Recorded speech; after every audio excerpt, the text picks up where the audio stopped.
जैसे कि हम आपको प्रत्येक गांव की रिपोर्ट दिखाते आ रहे हैं, प्रत्येक उम्मीदवार से हम आपको मिलवा रहे हैं और उनकी भावना भी हम आपको बता रहे हैं कि क्या है उनकी भावना।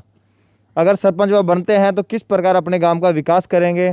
और इसी के साथ आज हमारे साथ हैं भाखरावाली गांव से विक्रमजीत खिलेरी, जो कि हर एक बच्चा इनका नाम जानता है।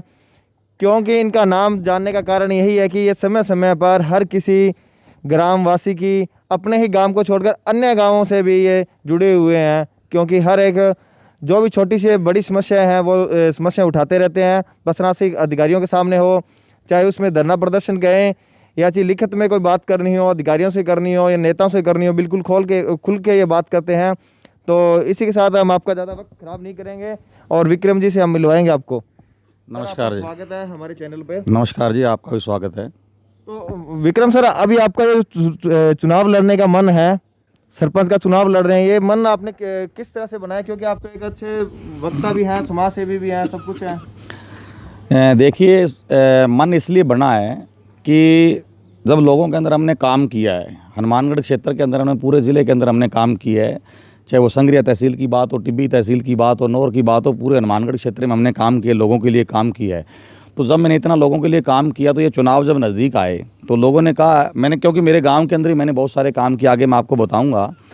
और जब लोगों ने कहा कि इतने काम क्यों, चुनाव नज़दीक जब आए तो लोगों ने कहा क्यों नहीं, आपको जब इतना काम बाहर के तहसीलों के अंदर ज़िले के अंदर कर रहे हो तो गाँव को अगर ऐसा आदमी मिले जो बाहर जाकर भी काम करता है, तो पंचायत को अगर ऐसा नुमाइंदा मिलता है तो ये अपने आप में बहुत बड़ी बात है, जिससे ग्रामीणों को बहुत ही समस्याओं से निजात मिलेगी, राहत मिलेगी। इसलिए मैंने ये फैसला किया कि गांव की भावनाओं को समझते हुए मैं चुनाव लड़ूंगा और गांव का सहयोग रहा तो हम जीतेंगे। जी, जैसे कि अब किसानों के भी मसीहा बने हुए हैं, किसानों के भी आपने बहुत सारी समस्याएं उठाई है, तो अभी हम आपसे पूछें कि गाँव में ऐसी क्या समस्याएँ हैं जो कि सरपंच बनने के बाद उनको आप सबसे पहले प्राथमिकता देने वाले हैं? गाँव के अंदर समस्याएँ यही हैं कि जैसे मेन प्रॉब्लम रहती है बरसात के अंदर जो निकासी की व्यवस्था है, ज़्यादातर पानी को लेकर के काफ़ी एक दूसरे के अंदर नोक झोंक भी हो जाती है। और बरसात के दिनों में जैसे मेन ग्वाड़ की समस्या है, हमारे डेरा बाबा मंगलपुरी और विद्यालय जो दो है भवन पंचायत घर को जाने वाला एक ही रास्ता है वो, और वो काफ़ी समय से लंबित पड़ा हुआ है और मेन रास्ता है, तो उनको बड़ा व्यवस्थित तरीके से बनाने का हम काम करेंगे, सुंदर बनाएंगे, ग्वाड़ को बहुत बढ़िया तरीके से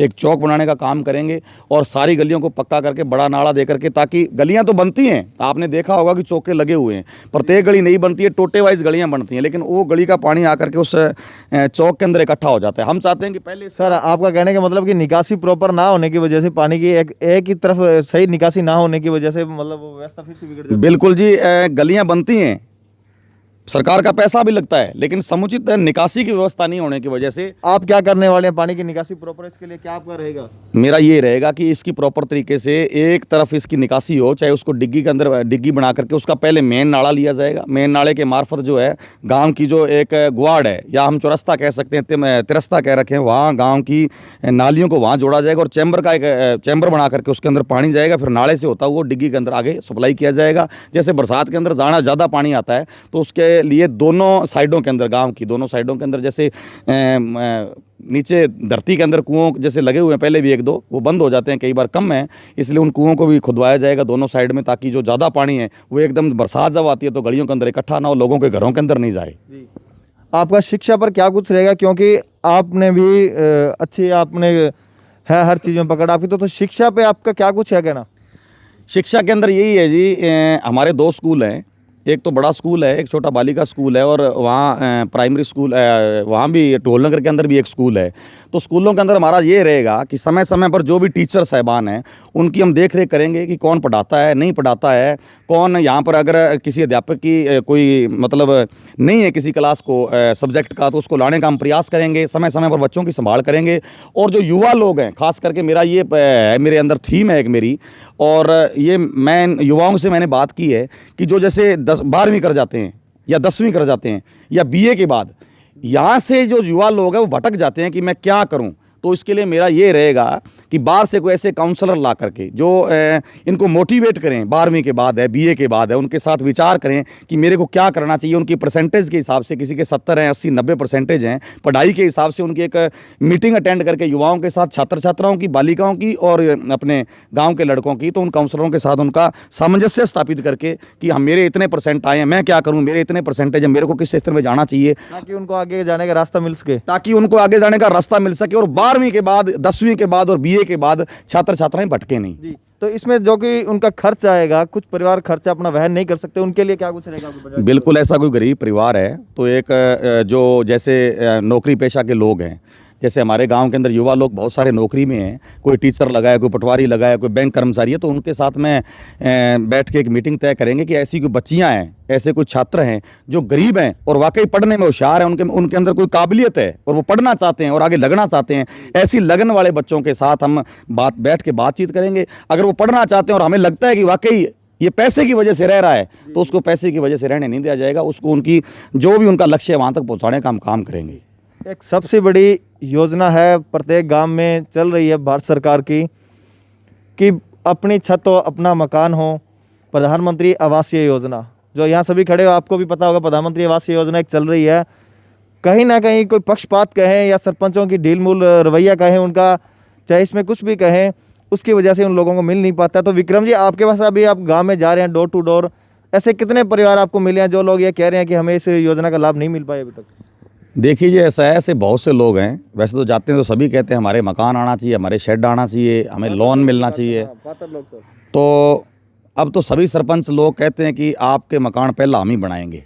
हम ये कहते हैं कि मकान जो आएंगे, जो सरकार जितने भेजेगी, पात्र जो लोग होंगे, सबसे पहले जो लोग पात्र हैं, जिनके कच्चे मकान हैं, जो आज तक जो वंचित रह गए, जिनके मकान वापस कर दिए गए, या पिछले 20 सालों में जिन सरपंचों ने उनको मकान नहीं आज तक मिला है, बेचारे गरीब आदमी बैठे हैं। ऐसे ऐसे मैं आपको दिखाऊं, ढोलनगर के अंदर विकलांग लोग है, वो बैठा है बेचारा और तंबू तान के बैठा हुआ है, उसको अभी तक मकान नहीं मिला है। तो कहीं ना कहीं पक्षपात जरूर हुआ है, पिछले जो रहे हुए हैं उन्होंने पक्षपात किया है।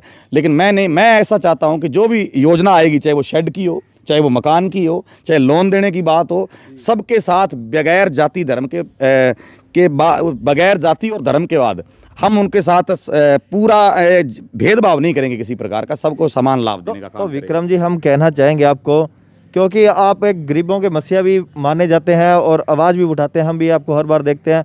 तो जिसकी आप बात कर रहे हैं कि वो विकलांग है, उसे मिल नहीं पाया, उसकी आपने आवाज़ अभी तक क्यों नहीं उठाई है? बिल्कुल उठाई है, मैंने उनसे मिला भी हूँ, और एक बार मैंने सोशल मीडिया पर और पत्रकारिता के माध्यम से भी अवगत करवाने का प्रयास किया है। आप भी ढोलनगर कभी जाओ तो उनसे मिल लोगे। शायद उसका नाम जीत सिंह है और वो विकलांग है बेचारा, तो उसके अभी तक कोई ऐसा मकान नहीं उसके बना हुआ है।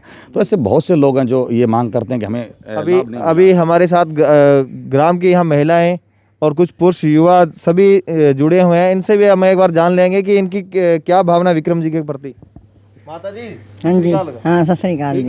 हाँ जी, ठीक है। क्या विक्रम जी को क्या सोच के वोट दे रहे हो आप? ਅਸੀਂ ਤਾਂ ਇਹ ਸੋਚਦੇ ਆਂ ਵੀ ਵਿਕਰਮ ਜੀ ਬਣੇ ਸਰਪੰਚ, ਸਾਰੇ ਕੰਮ ਸਮਾਰਦਾ ਹੈ, ਸਾਰੇ ਕੰਮ ਸਮਾਰਦਾ ਇਹ। सही है मुंडा। हाँ माता जी, आप क्या कहना ਅਸੀਂ चाहोगे? ਤਾਂ ਇਹ ਆਦੇ ਆ ਵੀ ਆਪਦਾ ਵੀ ਬੱਚਾ ਕਨੂੰ ਬਿਠਾਈ ਬਸ। सही है विक्रम। माताओं को तो सभी का फुल सपोर्ट है विक्रम को। एक बार पुरुषों से देख लें तो कोई आंटी बोले तो कोई ना कोई बात तो पकड़ ही लें विक्रम जी की। क्या क्या भाई साहब, आप बताएं विक्रम जी के बारे में क्या कहना चाहोगे आप? हम कहते हैं वो मेहनती बच्चा है और मेहनती है, युवा वर्ग के लिए सबसे आगे चल रहा है, तो काम के लिए बहुत अच्छा है, काम करवा। हाँ बिल्कुल, काम के लिए बहुत अच्छा है। विक्रम जी के आप पास में खड़े हो इसलिए बाजू नहीं, नज़दीकी की कोई बात नहीं है। कुछ आदमी में कुछ में क्षमता होनी चाहिए, काम की क्षमता होनी चाहिए, कन्फर्म भी जरूरी करना है। एक अंकल जी बिल्कुल लास्ट में खड़े हैं, उनसे जाएंगे कि वो लास्ट वाले कुछ ना कुछ हो सकता है कि उनके मन में हो। क्या जी, क्या कहोगे विक्रम जी के बारे में आप? ਢੋਲਨਗਰ ਤੇ ਜੀ ਭਾਕਾ ਵਾਲੀ ਸਾਡੀ ਇਕੱਠੀ ਪੰਚਾਇਤ ਹੈ ਜੀ। ਇਹ ਦੋਨਾਂ ਪਿੰਡਾਂ ਦੇ ਵਿੱਚ ਵਿਕਰਮ ਸਿੰਘ ਨੇ ਕਈ ਕੰਮ ਚੰਗੇ ਕਰੇ ਹੈ। ਇੱਕ ਤਾਂ ਬੱਸਾਂ ਲਵਾਈਆਂ, ਇੱਕ ਇੱਥੇ ਪੁਲ ਬਣਾਇਆ ਨਹਿਰ ਤੇ, ਉਹਦੇ ਕੰਨੇ ਅਸੀਂ ਤੰਗ ਸੀਗੇ। ਹੋਰ ਵੀ ਕਈ ਕੰਮ ਕਰੇ ਹੈ ਤੇ ਅਸੀਂ ਕੋਈ ਇਕੱਲੇ ਘਰ ਦੀ ਰਹਿ ਨਾਲ ਨਹੀਂ ਵੀ ਇੱਕ ਬੱਚਾ ਖੜਾ ਹੋਇਆ ਹੈ। क्या नाम अंकल जी आपका? ਮੇਰਾ ਨਾਮ ਜੀ ਬਿੰਦਰ ਸਿੰਘ ਹੈ। ਅਸੀਂ ਹਾਂਜੀ ਬਿੰਦਰ ਸਿੰਘ ਹੈ। ਅਸੀਂ 90% ਪਿੰਡ ਦੇ ਵਿੱਚੋਂ ਇਸ ਬੱਚੇ ਨੂੰ ਤੇ ਰਾਜੀ ਹਾਂ। ਅਸੀਂ ਸਾਰਿਆਂ ਨੇ जैसे ये बता रहे हैं कि बसें यहाँ नहीं आ रही थी, अभी पिछले दिनों भी विक्रम भाई साहब ने ये संघर्ष किया था कि बसें इनके गांव से होकर जाए तो ग्रामवासियों को कहीं दूसरे गांव में जाना ना पड़े और यहाँ से इनको अच्छी सुविधा मिल पाए। आप क्या कहना चाहेंगे जी विक्रम जी के बारे में? ਅਸੀਂ ਤਾਂ ਆਏ ਆ ਜੀ ਸਾਡਾ ਸਰਪੰਚ ਬਣ ਜੇ ਸਾਰੇ ਖੁਸ਼ੀ ਆ ਬਹੁਤ ਕੰਮ ਕਰਦਾ ਹੈ ਵਧੀਆ ਵਾ ਸਾਡਾ ਬੱਚਾ ਬਿਨਾ सरपंच तो इन्हें बहुत काम करे है। माताओं का कहना है कि बिना सरपंच के इन्होंने बहुत ज़्यादा काम किए हैं गांव के अंदर। युवा है हमारे साथ, एक बार इनसे पूछेंगे क्या आपकी क्या सोच। इधर आ जाइए भाई साहब, कैमरे की तरफ आ जाइए कृपया, आप थोड़ा हाँ आगे आ जाइए कैमरे की तरफ यहाँ, क्योंकि विक्रम जी के सपोर्ट करें, फिर विक्रम जी के बिल्कुल पास में गड़ जाएं, कल को सरपंच बन के भूलना आ जाए आपको, ना। क्या आपको क्या लगता है विक्रम अगर सरपंच बनता है आपके युवाओं के लिए क्या कुछ कर पाएंगे ये? हमें बहुत खुशी है जी, ये सरपंच बनता है तो गांव के बच्चों के लिए बहुत सहायता करता है जी। अभी तक युवाओं की बात करूंगा एक, कि युवाओं के लिए आपका क्या कुछ रहेगा, क्योंकि हर जगह जाते हैं वहाँ हर कोई ग्राउंड की बात कर रहा है या ओपन जिम की बात कर रहा है, तो आपका इसमें क्या कुछ रहेगा खास? बिल्कुल, मैंने अभी तक यहाँ पर खेल मैदान नहीं था और पिछले काफ़ी लंबे समय से जो युवा लोग थे वो खेलने को लेकर काफ़ी दिक्कत थी इनको, छात्र छात्राओं को। तो 2 बीघा ज़मीन पहले इनके पास थी, वो युवाओं के लिए ठीक नहीं थी। तो मैंने यहाँ प्रयास किया, युवाओं ने मेरे से बातचीत की, हमने पूरा आवाज़ लगा करके गुरुद्वारा में ग्रामीणों को यहाँ इकट्ठा किया, युवा लोग यहाँ आए और पिछली पंचायत से हमने बात करके और प्रयास करके 4 बीघा जो खेल मैदान था वो मैंने दिलवाया है वहाँ पे। अब वहाँ पर छात्र छात्राएँ अपने खेल की तैयारी करती हैं और नशे से दूर रहकर वो अपना योगाभ्यास वगैरह कर रहे हैं। तो नशा आपके गाँव में अभी है या कितना का है? नशा हमारे ज़्यादा नहीं, पूरा संगरिया में भी इतना नहीं है, मैं कहता हूँ। जैसा पंजाब वाली बात हमारे नहीं है। अच्छा। हाँ, छुटपुट है, वैसे इतनी वो बात ब्लैक वाली बात नहीं है ज़्यादा। जी जी जी। सबसे अच्छा काम किया इन्होंने कि युवाओं के लिए खेल ग्राउंड उन्हें सबसे ज़रूरी है कि सुबह सुबह कोई घूमने जाए या अपना कोई मतलब किसी भी प्रकार की कोई खेल के अंदर किसी बच्चे की रुचि है तो वो भी उसको खेल ग्राउंड चाहिए। तो सवाल पूछेंगे, अंतिम सवाल हम विक्रम जी से ले रहे हैं जाते जाते। विक्रम सर, क्या कहना चाहेंगे कि शॉर्ट में बता दें, अपने ग्रामवासियों से कोई अपील करना चाहेंगे या कुछ और एक्स्ट्रा कहना चाहेंगे? तो आप ग्रामवासियों से मेरी यही अपील है, मैं 2-3 शब्दों में मेरी बात कहना चाहता हूँ। जो मैंने किया है वो 2 शॉर्ट में कहूँगा। मैं गांववासियों से कहना चाहता हूं, मैंने काम किया है, काम कर रहा हूं, काम करूंगा। काम जो मैंने किया है वो मैं बता देता हूं। 40 साल से जो बस बंद पड़ी थी संगरिया से बोर को जाने वाली, वो हमारे गांव के अंदर से नहीं थी। 3 किलोमीटर ढोलनगर के लोग माताएं बहनें पैदल चल के आती थी, हमारे गाँव के लोग पैदल चल के संतपुरा जाते थे। वो हमने लंबा संघर्ष किया, चक्का जाम किया, धरना प्रदर्शन किया और 5 साल अभी तक भी वो संघर्ष चल रहा है। 2015 में मैंने चक्का जाम करके समझौता हुआ DTO के साथ, परिवहन विभाग के साथ, और वो बसें चल रही हैं। आज गाँव की छात्र जो स्कूल में पढ़ने जाते हैं संगरिया के अंदर, वो हमारे गाँव से चढ़ के जाते हैं और गांव के अंदर ही उतरते हैं। नंबर 2, जो 54 RD पर बना पुल है, आप शायद गुजर के आए होंगे यहाँ से, संतपुरा से भाखरावाली जब जाओगे या आओगे तो ये बिल्कुल संकरा पुल है। उसको मैंने PWD से जदोजहद करके उस पुल को, PTP के पुल को चौड़ा करने का काम किया। अब साधनों को आने जाने में कोई दिक्कत नहीं है। तीसरा, जो हमारा बालिका स्कूल था, बालिका स्कूल के अंदर 2-3 साल से या 10 साल से वो जो बरामदे बने हुए थे बिल्कुल नीचे थे और उन बरामदों के अंदर बरसात के दिनों में पानी भर जाता था। गरीब लोगों की बच्चियां वहाँ पढ़ती थी, वो बेचारियां वहाँ पढ़ नहीं पाती थी, टीचर मैडमें वहाँ आ नहीं पाती थी, तो 2-2, 3-3 दिन वो स्कूल बंद पड़ा रहता था। कभी नीम के नीचे, कभी पीपल के नीचे बैठ के पढ़ती थी। तो वो मैडम साहिबा ने मुझे वो अवगत करवाया, मैंने वहाँ आगे लिखा, लेकिन उन्होंने बात नहीं सुनी। उसके बाद हमने 3 दिन स्कूल को ताला लगा करके बंद रखा। उसके बाद हमारा शिक्षा विभाग के साथ समझौता हुआ, पूरे स्कूल को नकारा घोषित किया, बरामदों को ढाया गया और उसके बाद 2 कमरे नए बने। अब जाके आप बिल्डिंग देखिए, बिल्कुल नई है। नकारा भवन को ढा दिया गया, अब बच्चियों को पढ़ने में कोई दिक्कत नहीं है वहाँ पे। और चौथा, मैंने खेल मैदान का बता दिया। और 5वीं बात मैंने ये आपके लिए, आप ढोलनगर से होकर के जो आए हो भाखरावाली, ये रोड का निर्माण करवाया। और इधर संतपुरा से जो भाखरावाली रोड है, हरिपुरा से जो भाखरावाली की रोड है, तीनों रोडों का मैंने पूरी जदोजहद PWD विभाग के साथ करके इन रोड को बनवाने का मैंने काम किया है। और भी गांव के अंदर ढोलनगर और भाखरावाली के अंदर, चाहे पेंशन की बात हो, चाहे खाद्य सुरक्षा से जुड़ी बात हो, चाहे जाति प्रमाण पत्र है, मूल निवास है, बच्चों की अन्य कोई भी समस्या है, उसको मेरे पास आना नहीं पड़ता है। जब भी कोई फ़ोन करता है मैं उनके घर पर जाकर के काम करता हूँ, चाहे वो कागज़ उसमें मेरे को घर पर दे के आना पड़े। और ढोलनगर के लोग भी, एक मैं ये बात कहना चाहता हूँ जो किसी ने नहीं किया है, ढोलनगर के लोगों को काफ़ी दिक्कत रहती है। 3 किलोमीटर माताएं बहनें आती हैं, क्योंकि हमारी पंचायत एक है। उनको राशन कार्ड के लिए, उनको मनरेगा के लिए, उनको पालन आहार योजना के लिए, उनको LDC और सेक्रेटरी से या सरपंच से कोई भी काम पड़ता है, तो वो बेचारे वहाँ से चल के यहाँ आते हैं और यहाँ से चल के वापस जाते हैं। 6 किलोमीटर का पेंडा है और उसके बाद भी उनको अगर अधिकारी नहीं मिले तो कई बार तो 3-3, 4-4 चक्कर लगाने के बाद भी उनका काम नहीं होता है। तो मेरी प्राथमिकता यही रहेगी कि ढोलनगर के लोगों को 1 सप्ताह में 1 दिन, चाहे वो कोई भी दिन मैं तय कर लूँगा, वहाँ बैठ के मैं अपना काम करूँगा। और सरपंच के अगर मैं बनता हूँ, भगवान बनाए, तो अगर मैं बनता हूँ तो 1 दिन वहाँ बैठ के अगर मेरी मोहर की ज़रूरत होगी तो यहाँ उनको आना नहीं पड़ेगा। मैं मेरी मोहर वहाँ लगाऊंगा, साइन मैं वहीं करूँगा और उनका काम 1 दिन के लिए वहीं किया करूँगा। यहाँ उनको आने की ज़रूरत नहीं पड़ेगी, ये मेरा वादा है आपसे। धन्यवाद। ये मैंने काम किए हैं और आगे मैंने बता दिया है, ज़्यादा मेरे को कहने की ज़रूरत नहीं है। पूरा इलाका मेरे को जानता है, जो मैंने काम किए हैं। मैं आपके सामने हूँ, अच्छा हूँ या बुरा हूँ, मैं किसी कैंडिडेट की बुराई नहीं करता हूँ। 2 कैंडिडेट मेरे सामने खड़े हैं, तीसरा मैं हूँ। 3 कैंडिडेट हैं। जनता को चुनने का अधिकार है, जनता काम वाले को चुने चाहे नाम वाले को चुने। मैं कहता हूँ जिसने काम किया है, काम कर रहा है और काम करेगा, उसको चुनिए। बाद में आपको रोना ना पड़े, बाद में आप ये मत कह देना कि हमारा ये काम नहीं हो रहा है, हमने गलत कर दिया, ये कर दिया। अब आप दारू और पैसे के चक्कर में पड़ करके कहीं गलत चुनाव मत कर देना, पूरे गांव का भविष्य बर्बाद हो जाएगा।